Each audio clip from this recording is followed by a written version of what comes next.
സ്വന്തം മമ്മൂക്കയുടെ megastar മമ്മൂക്കേന്റെ ബസൂക്കയാണ്. First of all എനിക്ക് ഏറ്റവും വലിയ ഡൗട്ട് എന്ന് പറയുന്നത് ഈ ബസൂക്കക്ക് യാതൊരുവിധ പ്രൊമോഷനും മമ്മൂട്ടി കമ്പനിന്നോ അല്ലെങ്കിൽ മീഡിയന്നോ വന്നില്ല പ്രൊമോഷനോ ഇന്റർവ്യൂസോ ഒന്നും ഉണ്ടായിട്ടില്ല. സീറോ എന്ന് വേണമെങ്കിൽ പറയാം, സീറോ തന്നെ ആയിരുന്നു പ്രൊമോഷൻ. പക്ഷെ അത് എന്തുകൊണ്ട് അവർക്ക് അങ്ങനത്തെ ഒരു ഡിസിഷനിലേക്ക് പോയി, എന്തുകൊണ്ട് അവർക്ക് അങ്ങനെ കൂടുതൽ പ്രൊമോഷൻ ഒന്നും ഒരു പ്രൊമോഷൻ ചെയ്തിട്ടില്ല എന്ന് ഞാൻ മനസ്സിലാക്കിയത് എന്ന് പറഞ്ഞാൽ ഇതൊരു പുതുമുഖ സംവിധായകനാണ്. അദ്ദേഹത്തിന് സംവിധാനം ചെയ്തിട്ടുള്ള പ്രയർ എക്സ്പീരിയൻസ് ഇല്ല. ആദ്യത്തെ പടമാണ്, ഒരു ഷോർട്ട് ഫിലിം പോലും അങ്ങനെ എടുത്തിട്ടില്ല എന്ന് എനിക്ക് തോന്നുന്നു. അപ്പൊ അദ്ദേഹത്തിന്റെ കൂടെ മമ്മൂട്ടി ചെയ്തിട്ട് ഒരു ക്രേസി അല്ലെങ്കിൽ ഒരു പരീക്ഷണ ചിത്രം എന്ന രീതിയിൽ ഇത് എങ്ങനെ പോകുന്നു, എങ്ങനെ ആൾക്കാർ അക്സെപ്റ്റ് ചെയ്യുമോ, അല്ലെങ്കിൽ ഇതൊരു പെട്ടെന്ന് ആൾക്കാർ ക്ലിക്ക് ആവുമോ എന്നുള്ളതിന്റെ ഒരു തോട്ട് പ്രോസസ് എന്തായാലും ഉണ്ടാവും. അപ്പൊ അതുകൊണ്ടായിരിക്കണം അങ്ങനെ വലിയ പ്രൊമോഷനും കാര്യങ്ങളൊന്നും ചെയ്യാതെ. സോ ഇത് എനിക്ക് തോന്നുന്ന ഒരു പരീക്ഷണ ചിത്രം ആയതുകൊണ്ട് ഇതൊരു ഗെയിമിംഗ് ഇതൊക്കെയുള്ള ഒരു ചിത്രമാണ്. അപ്പൊ അതൊരു പുതിയൊരു സംഭവമാണ്, ആൾക്കാർക്ക് ഇത് മനസ്സിലാവും, ആൾക്കാർക്ക് എത്തിക്കാൻ പറ്റുമോ, അക്സെപ്റ്റ് ചെയ്യാൻ ഒരു ക്വസ്റ്റ്യൻ ഉണ്ടായിട്ടുണ്ടാവും. ഈ സീറോ ഒരു പ്രൊമോഷൻ ഇല്ലാതെ ഇത് ഇറക്കി വിട്ട് നമുക്ക് നോക്കാം തിയേറ്ററിൽ എങ്ങനെ വരുന്നു എന്നുള്ള രീതിയിൽ ചെയ്തത്. ഈ സിനിമയിലേക്ക് വരികയാണെങ്കിൽ എനിക്ക് ഏറ്റവും ഈ സിനിമയിൽ ഇഷ്ടപ്പെട്ടത് അല്ലെങ്കിൽ എടുത്തു പറയേണ്ടത് എന്ന് പറയുന്നത് ഇതിന്റെ ക്ലൈമാക്സ് ആണ്. ഇതൊരു ലാസ്റ്റ് ഒരു 25 മിനിറ്റ് അരമണിക്കൂർ ഉണ്ട് തോന്നുന്നു. ഈ 20-25 മിനിറ്റ് വരുന്ന ഒരു സംഭവം വേറെ ലെവൽ സംഭവമാക്കിയിട്ട് നമ്മൾ എക്സ്പെക്ട് ചെയ്യാത്ത രീതിയിലുള്ള കാര്യങ്ങളാണ് പടച്ചു വിട്ടിരിക്കുന്നത്.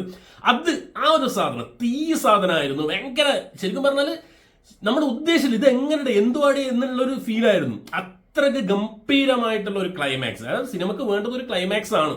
സോ ആ ക്ലൈമാക്സ് വർത്ത് വാച്ച്. നിങ്ങൾക്ക് കൊടുക്കുന്ന പൈസ ഈ ക്ലൈമാക്സ് സീനിലൂടെ ആ 20-25 മിനിറ്റിലൂടെ നമുക്ക് കിട്ടും എന്നുള്ളത് 100% ഉറപ്പാണ്. ആൻഡ് ഇതിന്റെ ഫസ്റ്റ് ഹാഫ് സെക്കൻഡ് ഹാഫ് എന്ന് വെച്ച് നോക്കുമ്പോൾ എനിക്ക് കുറച്ചും കൂടി ഒന്ന് ഓക്കെ ആയിട്ട് തോന്നുന്നത് ഫസ്റ്റ് ഹാഫ് തന്നെയാണ്. ഓക്കെ ആയിരുന്നു. അതേപോലെ സെക്കൻഡ് ഹാഫിലേക്ക് വരുന്ന സമയത്തും ഓക്കെ ആയിരുന്നു, പടങ്ങൾ ഓക്കെ ആയിരുന്നു. പക്ഷെ ഇതിൽ പ്രശ്നങ്ങൾ എവിടെയെന്ന് പറഞ്ഞാൽ, ഒന്നാമത് നമ്മൾ നേരത്തെ പറഞ്ഞ പോലെ നമ്മൾ ട്രെയിലറിലും ടീസറിലും മനസ്സിലാക്കിയത് ഇതൊരു ഗെയിം കളിക്കുന്ന പോലെ അല്ലെങ്കിൽ ഒരു ഗെയിമിംഗ് മോഡിലുള്ള ഒരു സിനിമയാണ്. ഒരു ഗെയിമർക്ക് കറക്റ്റ് അത് മനസ്സിലാക്കാൻ പറ്റും, അല്ലെങ്കിൽ ഗെയിം ശരിക്കും ഇഷ്ടപ്പെടുന്നവർക്ക് കളിക്കുന്നവർക്ക് അതൊരു മനസ്സിലാക്കും. ഇത് ഗെയിം മോഡിലുള്ള അത്തരത്തിലുള്ള ഒരു ഗെയിമിങ്ങുമായിട്ടൊക്കെ ബന്ധപ്പെട്ട് കിടക്കുന്ന ടെക്നിക്കലായിട്ട് അല്ലെങ്കിൽ കട്ട്സ് എല്ലാം കാണിക്കുന്ന സമയത്ത്, അതിന്റെ ട്രാൻസ്ഫോർമേഷൻ കാണിക്കുന്ന സമയത്ത് ഇതൊക്കെ ഒരു ഗെയിമിംഗ് സംഭവങ്ങളുമായിട്ട് ബന്ധപ്പെട്ട് കിടക്കുന്ന സംഭവമാണ്. അതേപോലെ അത് സ്ക്രിപ്റ്റ് എഴുതി വെച്ചിട്ടുള്ള അതേപോലെയാണ്. ഒരു ഗെയിം കളിക്കുന്നവർ ഒരു ലെവൽ അപ്ഗ്രേഡ് ചെയ്ത് ഒരു ലെവലിൽ നിന്ന് മറ്റൊരു ലെവലിലേക്ക് പോകുന്നു, അങ്ങനെ പോകുന്ന ഒരു സംഭവം. അപ്പൊ ഇത് സംഭവം എന്ന് വെച്ചാൽ ഇത് എത്ര ആൾക്കത് പെട്ടെന്ന് മനസ്സിലാക്കാൻ പറ്റും. ഇത് ഓരോരു സീൻ കാണിക്കുന്ന സമയത്ത് എന്തുവാടി ഇതെന്താണ് നമ്മളിങ്ങനെ ചിന്തിച്ചിരിക്കും, ഇത് എന്താണ് സംഭവം, ഇത് ഒരു കണക്ഷൻ ഇല്ലല്ലോ, അല്ലെങ്കിൽ ഇത് മനസ്സിലാവുന്നില്ലല്ലോ. അങ്ങനത്തെ ഒരു സംഭവം എവിടെയൊക്കെയോ ഇങ്ങനെ ഓരോരോ സീനിലും അത് കാണാമായിരുന്നു നമുക്ക്. അത് എനിക്ക് ഗെയിമിനെ കുറിച്ച് കൂടുതൽ അറിയാത്തതുകൊണ്ടാണോ അങ്ങനെയുള്ളത് അറിയില്ല. പക്ഷെ എനിക്കത് പേഴ്സണലായിട്ട് എനിക്ക് ഫീൽ ചെയ്തു.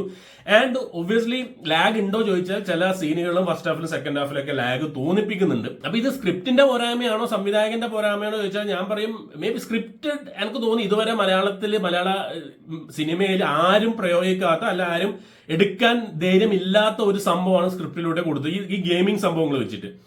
പക്ഷെ അത് എക്സിക്യൂട്ട് ചെയ്ത വിധം മേ ബി ആ സംവിധാനത്തിനുള്ള മുമ്പര ഫസ്റ്റ് സിനിമയാണ്, അതുകൊണ്ട് ഒരിക്കലും കുറ്റം പറയുന്നതല്ല. ഫസ്റ്റ് സിനിമ അദ്ദേഹത്തിന്റെ ടോപ്പ് നോച്ചിൽ തന്നെ അവർ ചെയ്തു വെച്ചിട്ടുണ്ട്. പക്ഷെ അവർ എക്സ്പീരിയൻസ് എന്ന് പറഞ്ഞൊരു സംഭവം ഉണ്ടല്ലോ, അപ്പൊ അത് വരുന്ന സമയത്ത് അത് എങ്ങനെ എക്സിക്യൂട്ട് ചെയ്ത് അതൊന്ന് കണക്ട് ആക്കിയ സംഭവങ്ങൾ ഒന്നും കൂടി സീറ്റഡ് ആയിട്ട് അല്ലെങ്കിൽ നമുക്ക് കാണുന്ന പ്രേക്ഷകനെ ഒന്നും കൂടി പിടിച്ചിരുത്തി കാണിക്കാനുള്ള ഒരു സംഭവം എവിടെയൊക്കെയോ മിസ്സാവുന്നുണ്ട് എന്നുള്ളൊരു പേഴ്സണൽ ഒപ്പീനിയൻ ആണ്. എല്ലാവർക്കും ഇതേപോലെ ആവണമെന്നില്ല. നല്ല ത്രില്ലടിച്ച് ആഘോഷിച്ച് അങ്ങനെ ഫീൽ ചെയ്തവരും ഉണ്ടാവാം. നിങ്ങൾ പോയിട്ട് നിങ്ങൾ സിനിമ കണ്ടവരാണ്, നിങ്ങൾ കമന്റ് ചെയ്യുക. പിന്നെ നമ്മുടെ സ്വന്തം മമ്മൂക്കാന്റെ എന്താ പറയുക ഒരു വിളയാട്ടം തന്നെയാണ്. ശരിക്കും പറഞ്ഞാൽ സ്റ്റൈലിഷ്. ഞാൻ ഇതുവരെ കണ്ടതിൽ വെച്ചിട്ട് തന്നെ ഞാൻ പറയും bazooka is one of the stylish making ആണ്. മമ്മൂക്കേന്റെ അപ്പിയറൻസിൽ ഇതുവരെ കണ്ട നമ്മളെ മമ്മൂക്കയല്ല. എന്റെ മോൻ 73-ാം വയസ്സിൽ മൂപ്പറ വെച്ചിട്ടുള്ള ഒരു കളിയുണ്ട്. ഞാൻ നേരത്തെ പറഞ്ഞ പോലെ ക്ലൈമാക്സിൽ പൂണ്ട് വിളയാട്ടം. പക്ഷെ അതുവരെ നമുക്ക് കട്ട്സും എഡിറ്റ്സും സ്ലോ മോഷനും വെച്ച് നോക്കുന്ന സമയത്തില്ല. നമുക്ക് അറിയാലോ, വെറുതെ ഒരു സൺഗ്ലാസ് ഇട്ട് വന്ന് താടിയും വെച്ച് വന്ന് തന്നെ കൊലമാസമാണ്. അപ്പൊ ഇങ്ങേര് ഈ ഒരു സ്ലോ മോഷന് വരുന്നതും കട്ട്സും ഫൈറ്റും ഒക്കെ സ്റ്റൈലിഷ് ആണ്. ദാറ്റ്സ് മമ്മൂക്ക ഇസ് സ്റ്റൈലിഷ് സംഭവമാണ്. നമുക്ക് കോസ്റ്റ്യൂമിലാണെങ്കിൽ നമുക്കറിയാം ആ മുടി വളർത്തിയതുണ്ട്, കോട്ട് ഇട്ടിട്ട് വരുന്നുണ്ട്, സൺഗ്ലാസ് വെച്ചിട്ട് താടിയെല്ലാം വെച്ചിട്ട്. അപ്പൊ അത് പക്ക സ്റ്റൈലിഷ് ആയിട്ടൊരു മമ്മൂക്കേനെ കാണാം. സോ മമ്മൂക്കേനെ ഇഷ്ടപ്പെടുന്ന നിങ്ങളൊരു മമ്മൂക്കേന്റെ ഒരു ഫാൻ ആണെങ്കിൽ ഒബ്വിയസ്ലി ഇത് നിങ്ങൾക്ക് 100% ആയിട്ട് സാറ്റിസ്ഫൈ തരുന്ന ഒരു ഫിലിം ആയിരിക്കും. അതിനോടൊപ്പം തന്നെ എനിക്ക് പേഴ്സണലായിട്ട് ഫീൽ ചെയ്തത് ഇത് അങ്ങനെ വലിയ ഭയങ്കരമായ എന്താണ് ഗ്രേറ്റ് നമ്മൾ ഇതുവരെ കാണാത്ത നമ്മൾ സീറ്റഡ് ആയിട്ട് ഇങ്ങനെ ത്രില്ലടിച്ച് അങ്ങനത്തെ ഒരു സിനിമയായിട്ട് എനിക്ക് പേഴ്സണലായിട്ട് ഫീൽ ചെയ്തിട്ടില്ല. എവിടെയൊക്കെയോ ഇതേപോലെ ലാഗും കാര്യങ്ങളും ഫസ്റ്റ് ഹാഫിൽ വെച്ചാണെങ്കിൽ നമുക്ക് ഒരു കൺഫ്യൂഷൻ അടിപ്പിക്കുന്ന രീതിയിലേക്ക് കൊണ്ടുപോകുന്നു. അല്ലെങ്കിൽ ഇത് എന്തുവാടി എന്ന് നമ്മളിങ്ങനെ ചെറിയൊരു സംഭവം കൊടുക്കുന്നത്. അത് ഫസ്റ്റ് ഹാഫിലുണ്ട്, സെക്കൻഡ് ഹാഫിലുണ്ട്.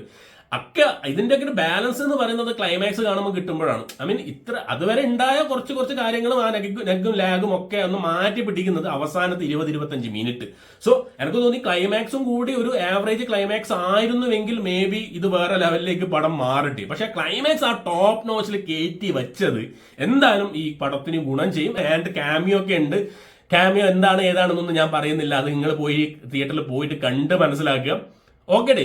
ആൻഡ് ഒബ്വിയസ്ലി നമ്മൾ 150 രൂപ ഒരു സിനിമക്ക് കൊടുക്കുന്നുണ്ടെങ്കിൽ യെസ് വർത്ത് വാച്ച് തന്നെയാണ്. ഒരു വൺ ടൈം വാച്ചബിൾ എന്ന് ഞാൻ പറയും. അബോവ് ആവറേജ് പടം തന്നെയാണ്. നമുക്ക് പോയിട്ട് ഒരു സ്റ്റൈലിഷ് മമ്മൂക്കേന്റെ ഒരു പരീക്ഷണ ചിത്രം, മനസ്സിലായില്ല, ആ ഗെയിമിംഗ് മോഡിലുള്ള പരീക്ഷണ ചിത്രം. കുറച്ച് ലാഗും കാര്യങ്ങളൊക്കെ ഉണ്ടാവും, പക്ഷെ ഇരുന്നാലും ക്ലൈമാക്സ് നമ്മളെ വേറെ രീതിയിൽ ടോപ്പ് നോച്ച് സംഭവത്തിലേക്ക് എത്തിക്കുന്നുണ്ട്. ഇതിന്റെ ഇടയ്ക്ക് ഞാനൊരു പറയട്ടെ, ഞാനൊരു ലാലേട്ടൻ ഫാൻ ആണെന്നുള്ളത് ഞാൻ എല്ലാ വീഡിയോയിലും ഞാൻ പറഞ്ഞതാണ്. സോ ആ ലാലേട്ടൻ ഫാൻ ഒരിക്കലും നിങ്ങൾ ഇങ്ങനെ വിചാരിക്കുന്നത് മമ്മൂക്കേന്റെ ഒരു നല്ല പടത്തിന് ഇവൻ നെഗറ്റീവ് പറയാണ്, ഭയങ്കര തള്ളുകയാണ് എന്നൊക്കെ പറയുന്നത്. അങ്ങനെയൊന്നല്ല.